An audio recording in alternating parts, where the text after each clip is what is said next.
palabra con temor y reverencia, Señor, queriendo, Dios mío, honrar siempre tu palabra y te pedimos, Señor, que tú nos ayudes a hacerlo de la manera que a ti te agrada, Dios, que no sean palabras mías, ningún comentario que esté alejado del verdadero propósito que tú has puesto en ella. Ayúdanos a edificarnos a través de tu palabra, Señor. Te pedimos también que tú cuides y apresures los pasos, hermanos, que vienen en camino, Señor, y que este servicio que hacemos cada domingo, Señor, sea para gloria y honra de tu nombre, Señor, y que tú nos hables a través de tu palabra. Gracias por todo, en el nombre de Jesús te lo pedimos. Amén. Bueno, hermano, es una lástima, a veces de verdad que yo siento, digo, seré tan malo que no animo a los hermanos a interesarse por las cosas que tienen que ver con la Biblia, que tienen que ver con estas cosas que nos ayudan a acercarnos a la palabra con un mayor dominio de las cosas que debemos conocer de la palabra. Pero bueno, el que no está aquí se lo pierde, como decimos, no le interesa, bueno. Pero bueno, de verdad que yo siempre lo hago con el propósito de acercarme con reverencia a la palabra del Señor y no para ninguna gloria personal. Bueno, hermano, continuamos con el estudio de este tercer capítulo de los decretos de Dios. Habíamos dicho que el primer párrafo se refería más bien a los decretos generales y que el resto ya entraba específicamente en otros aspectos de esos decretos. Y vamos a estar viendo estos tres párrafos, el tercero, el cuarto y el quinto, que tienen aspectos en común, y aborda el tema de la predestinación. Son párrafos que tienen mucha relación unos con otros, aunque hay algunos textos bíblicos que acompañan estos párrafos que nos ayudan un poquitico a tener claridad de que de todo, así como hemos estudiado los primeros capítulos, hemos visto cómo cada aspecto que tocó esta confesión de fe está respaldado por textos bíblicos. Igual de esa manera vamos a estar viendo aspectos en estos tres párrafos. Quizás no nos dé el tiempo, que está un poquitico amplio el contenido, pero no importa, vamos a ir avanzando hasta donde nos dé el tiempo y en la próxima clase continuamos. Estamos en la página 11, el decreto del decreto de Dios. Vamos a empezar entonces, vamos a darle lectura a los tres párrafos y después, bueno, entramos a ver específicamente cada aspecto que tienen. Dice el tercer párrafo: por el decreto de Dios para la manifestación de su gloria, algunos hombres y ángeles son predestinados o preordenados a vida eterna por medio de Jesucristo para alabanza de la gloria de su gracia. A otros se les deja actuar en su pecado para su justa condenación, para alabanza de la gloria de su justicia. Un aspecto nada más, por lo menos para mí me resultó llamativo. Fíjense que no dice que solamente es decir, por los decretos de Dios para la manifestación de su gloria, algunos hombres, que me llamó la atención a mí, y ángeles son predestinados o preordenados. Y no solo los hombres, sino que hay ángeles que Dios ha destinado o preordenados y otros no, igual con los hombres. Pero de verdad que me llamó la atención eso, aunque sabemos que los ángeles caídos tienen su merecido destino cuando llegue la hora de nuestro Señor Jesucristo, pero de verdad que me llamó la atención que no solo especificara que los hombres, hay predestinación para los hombres, sino también para los ángeles.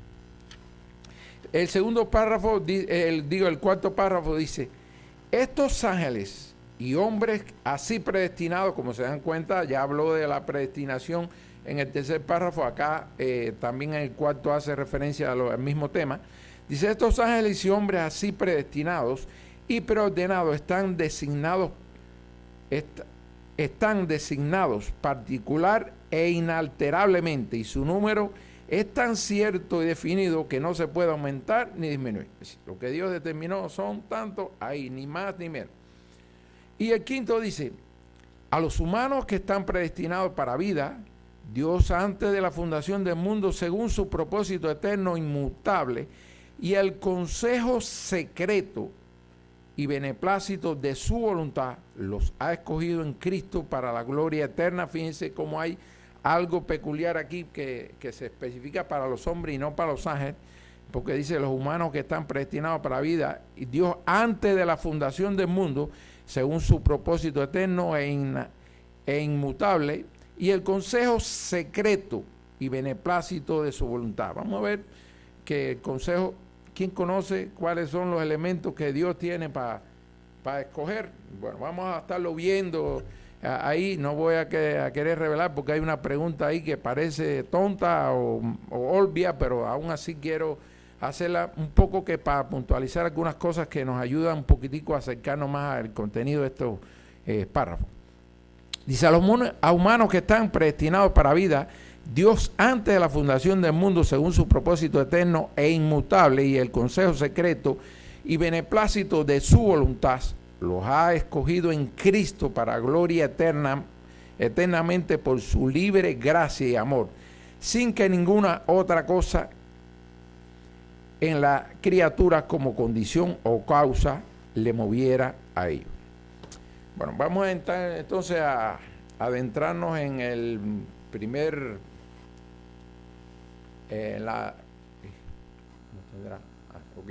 La introducción es de alguna manera como un resumen del tema que vamos a estar tratando. Dice, ya habíamos visto en el primer párrafo de este capítulo sobre los decretos del divino del Señor, o los decretos de Dios, como así del decreto de Dios. Es decir, porque habíamos dicho que a veces hablamos en términos plural de los decretos, pero que el gran decreto de Dios era su propia gloria. Por tanto, así fíjate, lo define la confesión del decreto de Dios, aunque a veces hablamos de los decretos, pero realmente hay un solo decreto que es un gran todo y es para la gloria y honra de Dios. Dice, habiendo afirmado las secciones anteriores y lo que hemos estudiado de este tema en las clases anteriores, que el decreto incondicional, inmutable, soberano y eterno de Dios determina todos los eventos que suceden de cualquier clase que sean.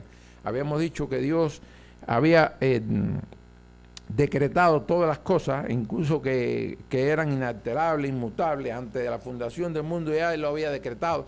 Incluso había tenido en cuenta que el hombre iba a fallar y que había tenido en cuenta para eso una solución. Dice, Dios determina todos los eventos que suceden de cualquier clase que sean. Las secciones que tenemos delante, es decir, proceden a enseñar por vía especificación las proposiciones siguientes. Es decir, esto es lo que vamos a estar viendo en este tema, que el decreto de Dios determina que la masa caída de la humanidad, es decir, nosotros, ciertos individuos alcanzarán la salvación y el resto será justamente condenado a causa de sus pecados. Eso está contenido entre el gran decreto del Señor, aunque podemos decir de los decretos. Bueno, eso es una de las determinaciones que Él puso en unas personas para salvación y otras para condenación a causa del pecado. Que esta determinación es inmutable. No ha variado ni va a variar. Así como dice el número, es tan cierto que el número no va a aumentar ni disminuir porque el Señor así lo ha determinado.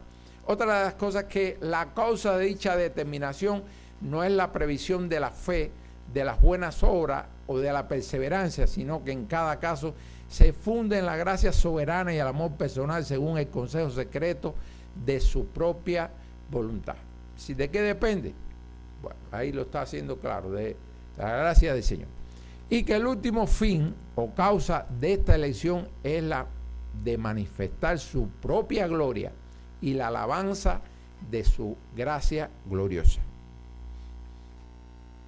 La predestinación. Esto es una doctrina realmente que tiene diferentes posiciones. La vamos a estar viendo un poquitico más adelante. Y a diferencia de la Trinidad, que era un poco más compleja de entenderla, incluso a la luz de la propia Biblia, a veces se nos hacía un poquito complejo la hora de entender. Esto es una doctrina mucho más fácil de entender a la luz de la palabra. Dice, la predestinación expone cómo Dios en su decreto eterno ha decidido que algunos hombres y ángeles sean predestinados o preordenado la vida eterna a través de Jesucristo, mientras que otros son dejados en sus pecados para recibir una condenación justa. Esta declaración busca resaltar dos aspectos de la gloria de Dios: su gracia y su justicia. Diferentes posiciones sobre la predestinación. Bueno, los socianianos dicen, vamos después un poquitico a explicar, le he explicado en otras veces que la fuente fundamental que estamos usando para preparar las clases tiene un lenguaje de verdad fino, que exige un poquito de entendimiento. A veces de verdad que me cuesta mucho trabajo tratar de ponerlo en un lenguaje un poquito más entendible. No, para nada estoy diciendo que no está adecuado, sino que sencillamente tiene un nivel tan refinado que nos cuesta a veces trabajo entenderlo. Me parece a veces que estoy leyendo a las cosas de Pablo, que ustedes saben que la escribía con una complejidad tremenda, pero con una profundidad extraordinaria. Bueno, así es este documento que estamos usando fundamentalmente para preparar las clases. Dice que los socianianos dicen que las acciones libres de los hombres y lo que hacemos los hombres, y que todos hacemos cosas sin que, muchas veces sin tener en cuenta incluso hasta los mandatos de Dios, siendo por su misma naturaleza incierta. Es decir, nadie puede decir, oye, este va a actuar mañana ante esta situación de tal manera. No pueden preverse como verdaderos en el futuro. Eso es lo que dicen ellos. Es decir, que Dios le falta capacidad para poder entender eso, más o menos lo que están diciendo ellos en esto. Y entonces, bueno, se dice, si Dios no prevé quiénes tendrán fe y arrepentimiento, su elección no alcanza más que su propósito general de salvar a los creyentes como una clase. Es decir, ahí los socianianos, por supuesto, en una posición errada, casi que le están diciendo, Dios, tú no vas a poder adivinar todo lo que van a hacer las cosas, la gente se te van a salir de tu plan, y por supuesto tú, la elección no puedes tener en cuenta en el futuro lo que van a hacer la gente, porque a ti no te alcanza tu capacidad para eso. En otras palabras, los socianianos tienen una posición medio parecida a este comentario que le estoy diciendo. Los arminianos dicen que Dios previó desde la eternidad quienes tendrían fe y arrepentimiento, y por tal razón los elige individualmente para la vida eterna, a condición de su fe y arrepentimiento. Es decir, en otras palabras, es decir, Él los eligió, los predestinó, pero bajo una condición: que tuvieran fe y arrepentimiento. Por supuesto, esta posición tampoco es totalmente cierta. En una parte sí, que Dios los elige desde antes que nazcan, desde una posición desde la eternidad, y que nadie lo puede cambiar, sí, pero fíjense que le está poniendo una condición, a condición de su fe y arrepentimiento. Sí, pastor.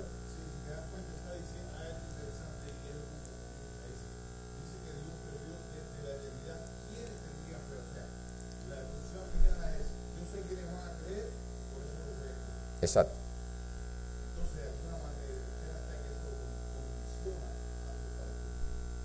Ajá.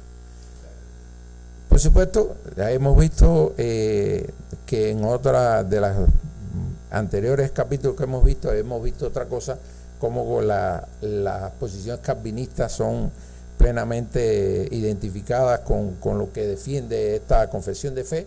Dice, los calvinistas sostienen que Dios ha elegido un cierto número de individuos, como decía ahorita aquí mismo la confesión, el número ni va a crecer ni decrecer, porque así lo ha determinado Dios. Por tanto, sostiene que Dios ha elegido un cierto número de individuos para la vida eterna, eligiendo también todos los medios y condiciones para ello. Es decir, lo incluyó todo. No es que si tienen fe y tienen tal o determinada característica, yo los voy a elegir. Dios los eligió y creó alrededor de esa elección todas las condiciones para que, como dice en su palabra, lo que Él tiene en su mano, nadie los puede arrebatar. Dice, eligiendo también todos los medios y condiciones para ello. Es decir, lo aseguró todo, y solo sobre la base de su beneplácito y soberano poder. Los escoge para que tengan fe y arrepentimiento, y no porque ya tengan tales cosas. Considerando los hechos siguientes, podemos decir que es cierto que Dios ha escogido individuos para la vida eterna. Mara, acá le citamos algunos textos que nos ayudan a redondear la idea y que vemos cuánta certeza tuvieron los que confesionaron esta confesión de fe apoyado en la palabra de Dios. Dice en Hechos 13:48, los gentiles oyendo esto se regocijaban y glorificaban la palabra del Señor y creyeron todos los que estaban ordenados para vida eterna. Fíjense que no dice que todos lo creyeron, sino los que ya estaban, es decir, antes de la fundación del mundo, antes de que sucediera eso, ya Dios había predestinado quienes iban a creer, y dice, y creyeron todos los que estaban ordenados para vida eterna. Los que no estaban ordenados, así como la parábola del sembrador, quizás oyeron, le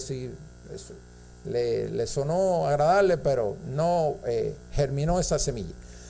Dice también Efesios 1:4, según nos escogió en Él antes de la fundación del mundo. Es decir, fíjense, antes que se fundara el mundo, ya los que están escogidos o los que están preordenados ya estaba en la lista del Señor. Dice, según nos escogió en Él antes de la fundación del mundo para que fuésemos santos y sin mancha delante de Él.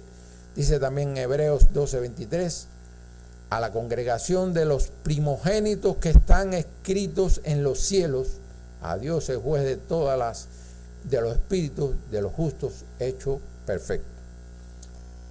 La predestinación no se hereda. Mire, hermano, podemos haber nacido en una familia o con padres cristianos, podemos pertenecer a un grupo de personas que tenemos familiaridad. Nada de eso es un hecho para que nosotros decimos, bueno, nosotros estamos predestinados, nosotros estamos escogidos, nosotros somos salvos porque nuestros padres, o nuestros hermanos, o nuestra esposa, o nuestro esposo, en el caso de las mujeres, estén escogidos. Dice, las bendiciones para las cuales los hombres son elegidos pertenecen a individuos y no comunidades, y esto se les representa como elegidos para poseer tales cualidades, no porque las posean o pertenezcan a alguna clase especial.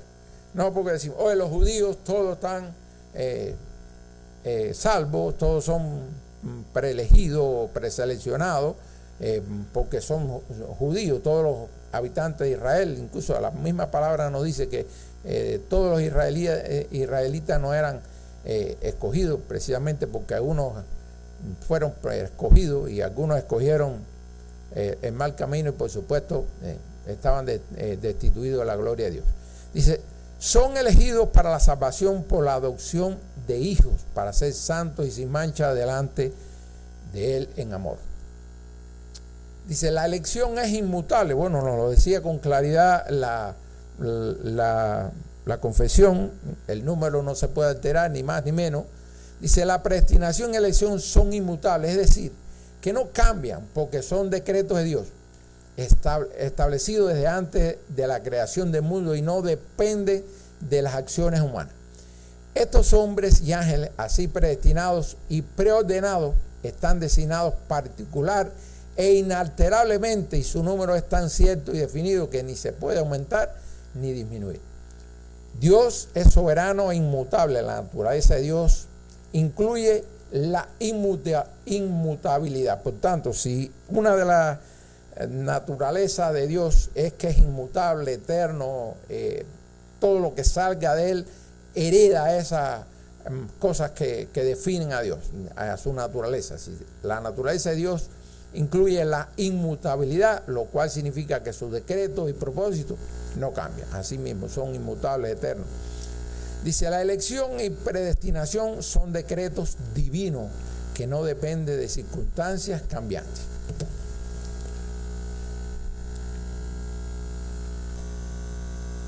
Esta es la pregunta que puede parecer muy obvia, pero quiero hacerla. Dice, la mayoría de los cristianos llegan a los caminos del Señor después de haber sobrepasado la edad de la adolescencia. Fíjense, la mayoría, algunos tuvieron el privilegio desde niño nacer en los caminos del Señor, otros en la adolescencia, pero muchos llegamos a los caminos de Dios ya con determinada edad en nuestras vidas. Y la pregunta es, ¿cuáles son las condiciones que Dios vio en ti para escogerte? ¿Qué características tuvo en cuenta para tu elección o predestinación? Les cito esto: tener fe y perseverancia, manifestar un genuino arrepentimiento, manifestar una moral intachable y tener obras de piedad o bondad. ¿Alguien cree algo diferente a lo que decía el pastor? Por supuesto que ninguna, hermano. Es casi obvio, según lo que habíamos visto. Dice, ninguna de las tres, es decir, ninguna. Primero, la elección es incondicional. Podríamos decir, ¿ustedes creen que aquel que estaba crucificado al lado de Jesucristo cumplía alguna condición para que el Señor lo eligiera y le dijera, hoy mismo vas a estar conmigo en el reino, en el paraíso? Por supuesto que no. O pudiéramos decir a Pablo, un perseguidor de la iglesia que había firmado, incluso había estado consentido a la muerte de personas que estaban en el evangelio. Por supuesto que no. Sencillamente Dios, en su eterna soberanía y en su inmensa sabiduría, escoge a quien Él quiere. Dice, primero, la elección es incondicional. Él elige al que quiera. Dios se da a sí mismo el derecho de soberanía y de la elección incondicional como una de sus prerrogativas. Él nos creó, así que Él escoge a uno y a otros no. ¿Y quién tiene facultad o derecho de reclamarle algo al Señor? Dice las Escrituras, terminantemente dice que la elección se basa en el beneplácito de la voluntad de Dios. Él se place de salvar a unos y a otros no. Fíjense lo que nos dice Efesios 1, 5, 6. Dice, habiéndonos predestinado para ser adoptados hijos por Jesucristo, asimismo según el puro afecto de su voluntad, para alabanza de la gloria de su gracia. Sí, por su propia voluntad, para su propia gloria y de acuerdo a su beneplácito. No tiene en cuenta ningún otro aspecto. Dice, esta elección no se funda en las obras, ni en la fe, ni en el arrepentimiento previsto, sino en la gracia soberana, en el amor personal según el consejo secreto de su voluntad. Fíjense, hermano, algo significativo, es un consejo secreto. Porque ¿quién conoce qué elemento tiene Dios para decir, voy a escoger a este y a otro no?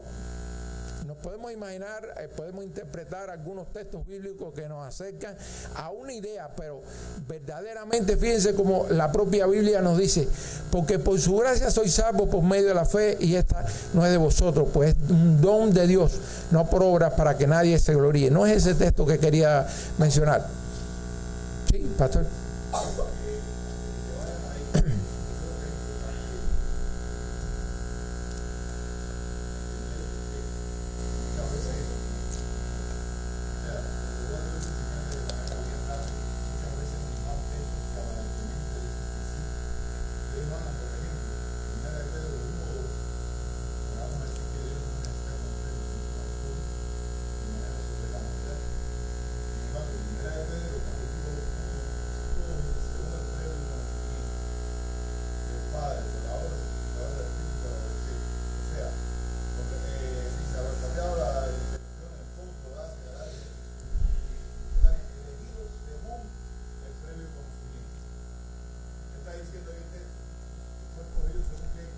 Propio conocimiento.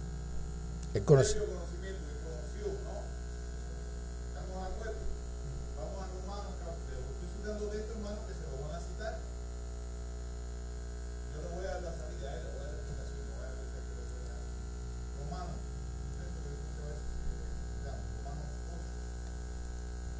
Romanos 8. Me ha aceptado y oportuno, man.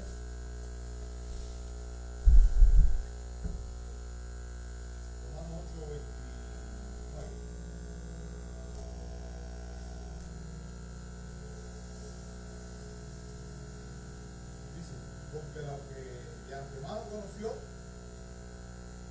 también, ¿qué pasó? Lo predestinó. ¿Qué dice también aquí? Que primero que hizo, los conoció, ¿no? Y nosotros estamos afirmando que Dios no nos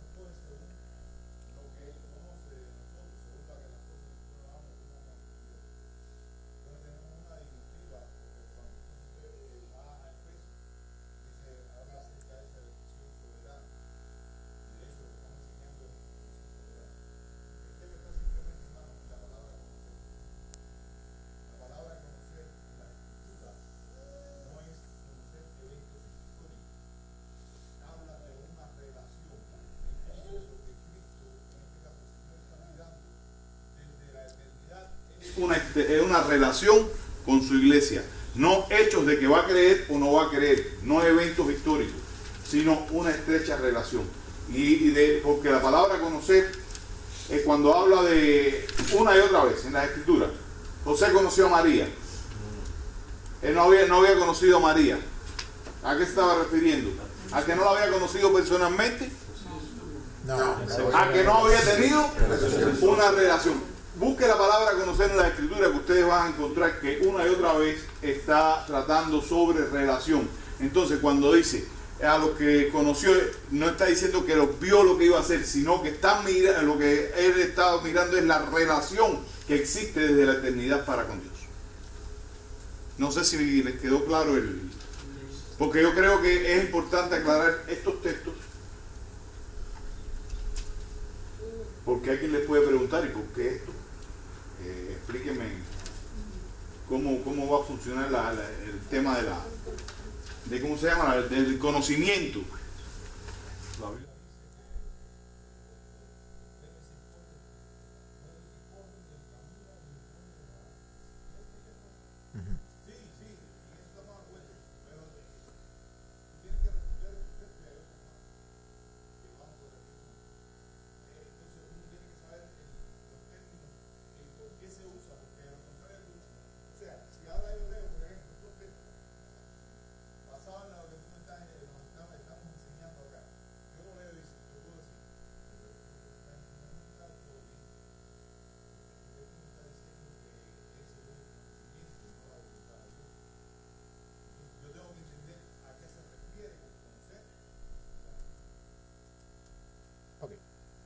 Continuamos de eso.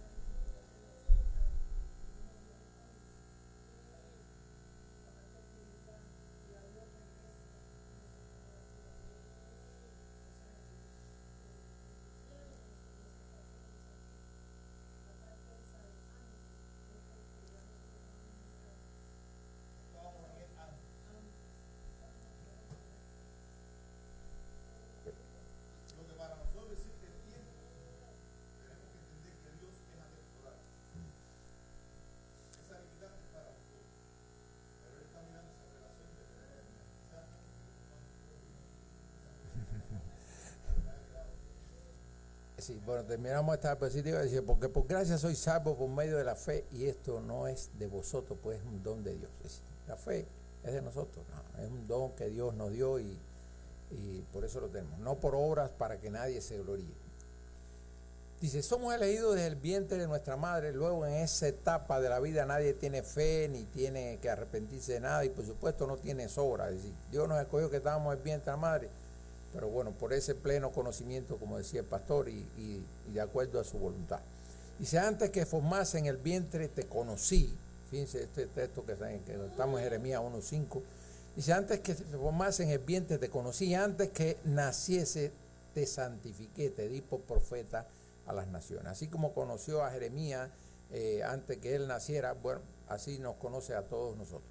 Dice, la fe y el arrepentimiento son fruto de la elección, así es que no pueden ser condiciones de ella. Así, Dios no nos escogió porque tuviéramos fe o porque tuviéramos obras. La fe debe ser el fruto que debe experimentar todo cristiano como producto de esa elección. Son dones de Dios y por consiguiente no pueden ser condiciones en las que se funde el propósito de aquel. En otras palabras, no es condicional la elección de Dios, es por su plena voluntad y el pleno conocimiento de a los que elige. Así es. Dice, la fe y el arrepentimiento son el resultado y no la condición del propósito de Dios. Redondeando la idea, dice, las Escrituras representan a los hombres como muertos en pecado y transgresión. ¿Cómo nos presenta la Escritura? A la fe y al arrepentimiento como acciones de las almas regeneradas, y a la regeneración como la obra de Dios a través del Espíritu Santo, como un nuevo nacimiento, una nueva creación, vida de los muertos.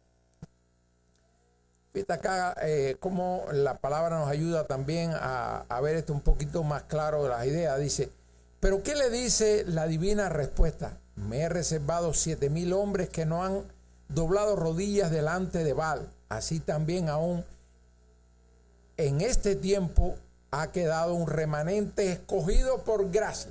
Es decir, esas personas que no doblaron rodillas fueron escogidos por gracia, no porque tuvieran algo especial que los hicieran merecedores, sino que en la eterna y soberana gracia del Señor eligió a esas personas que no doblaron rodilla ante Baal. Y si por gracia, ya no es por obra, es decir, es por la gracia, no porque fueran buenos, porque fueran moralmente reconocidos entre esas personas de ese lugar. De otra manera, la gracia ya no es gracia. Es decir, si hubiera sido por obra, ya no fuera gracia. De otra manera, la obra ya no es obra. Eso está en Romanos 11, 4, 6. Fíjense, es como decía ahorita, Pablo tiene una manera particular de escribir, soberanamente clara, pero que a veces resulta un poquito compleja porque nos parece que contrapone ideas que no son fáciles de entender. Dice también en 2 Timoteo 1:9, quien nos salvó y llamó con llamamiento santo, no conforme a nuestras obras, sino según el propósito suyo y a la gracia que nos fue dada en Cristo Jesús antes de los tiempos de los siglos. Poco que reafirmando lo que habíamos visto. Alabanza de la gloria de su gracia. Dice, la confesión afirma que algunos son predestinados a la vida eterna para alabanza de la gloria de su gracia. Esto significa que la elección de Dios de salvar a ciertos individuos no se basa en méritos humanos, sino en su amor y soberano. Y en su amor soberano y su propósito eterno. Este acto de gracia exalta la gloria de Dios al mostrar su amor incondicional y su deseo de redimir a personas indignas. El fin que Dios se propuso en todas sus obras como un todo es la manifestación de su propia gloria. Por eso decíamos, hablamos a veces en sentido plural de los decretos. Hay un gran decreto de Dios, es su propia gloria. Si es la razón final de todo, debe serlo también la del destino especial de cada uno de sus partes. Sí, cada una de las partes de que podamos dividir los propósitos de Dios, en todas va a estar presente que el propósito fundamental es la propia gloria de Dios. Miren dos textos que nos ayudan a redondear la idea. Dice, te encarezco delante de Dios y del Señor Jesucristo y de sus ángeles escogidos. Fíjense cómo son ángeles escogidos, también igual que nosotros, que guarde estas cosas sin prejuicio, no haciendo nada con parcialidad. Así, la Biblia acá nos está aclarando que esto que se incluyó dentro de la confesión de fe no fue porque algunos de sus autores tuvieran la idea, sino que se apoyaron en que tanto los hombres como los ángeles son escogidos por Dios para la predestinación. Dice, entonces el rey dirá, esto está en Mateo 25:34, entonces el rey dirá a los de su derecha, venid, benditos en mi Padre, heredad el reino preparado para vosotros desde la fundación del mundo. Si antes de la fundación del mundo ya el Señor había predestinado ciertas personas para que estuvieran en ese lugar que era preparado para todos los escogidos. Qué clase de visión, ¿eh? Quien tuviera un poquitico de esa visión de nuestro Dios para verla antes que pasen las cosas, seguro que nos ahorraríamos muchos problemas y bueno, pasaría de todo un poco, pero a veces de verdad que sí, pero yo coincido con usted, pastor, pero hay veces que estamos ante la disyuntiva de tomar decisiones y pedimos auxilio al Señor que nos guíe, que nos conduzca, pero qué bueno sería que con claridad nosotros tuviéramos la voz del Señor que nos diga, esto es lo correcto, haz esto y no aquello.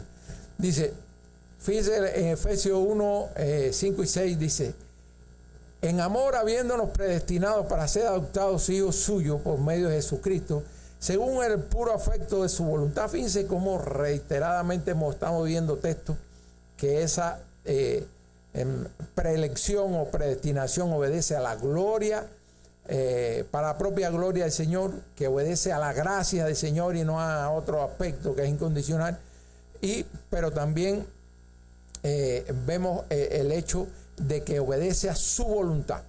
Dice, a puro afecto de su voluntad para alabanza de la gloria de su gracia con la cual nos hizo aceptos en el amado.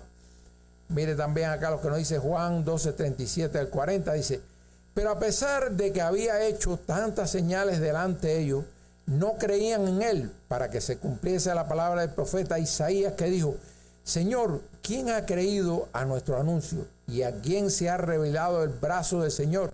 Por esto no podían creer, porque también dijo Isaías: cegó los ojos de ellos y endureció su corazón, para que no vean con los ojos y entiendan con el corazón y se conviertan y yo los sane. Fíjense cómo la palabra nos reitera la voluntad del Señor, que unos para salvación y otros no. Y fíjense, por ahí vamos a estar viendo el texto que estaba citando ahorita nuestro hermano Osorio. Dice: justicia en la condena. A veces nos suena un poquito duro, difícil. Justicia en una condena, sí. La Biblia y la propia confesión nos está diciendo que algunos han sido predestinados para permanecer en sus pecados y, por supuesto, van a tener su justa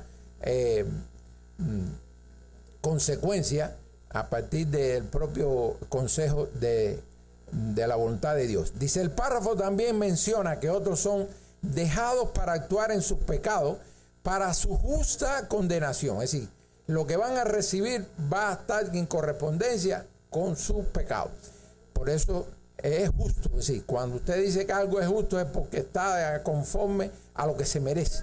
Este aspecto resalta la justicia de Dios. La confesión enfatiza que aunque Dios podría haber extendido la misma gracia a todos, decidió permitir que algunos sigan el camino de su rebelión, recibiendo así las consecuencias justas de sus acciones.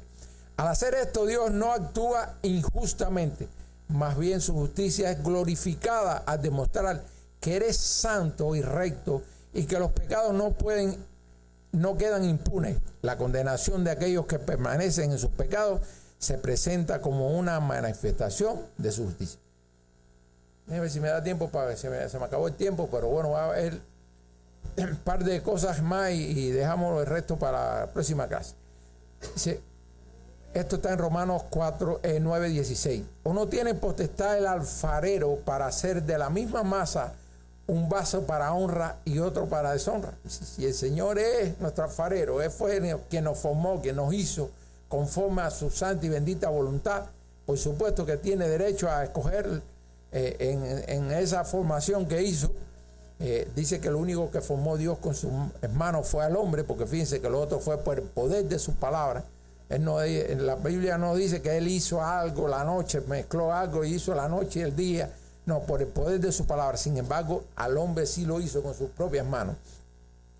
Dice, ¿o no tiene potestad el alfarero para hacer de la misma masa un vaso para honra y otro para deshonra? Eso está en Romanos 9, 21. Si de la misma masa, claro está que la diferencia no es por la clase de arcilla. Es decir, usó lo mismo, por tanto depende del que quiere y no del que corre, sino el que Dios tiene misericordia. Eso está en Romanos 9, 10.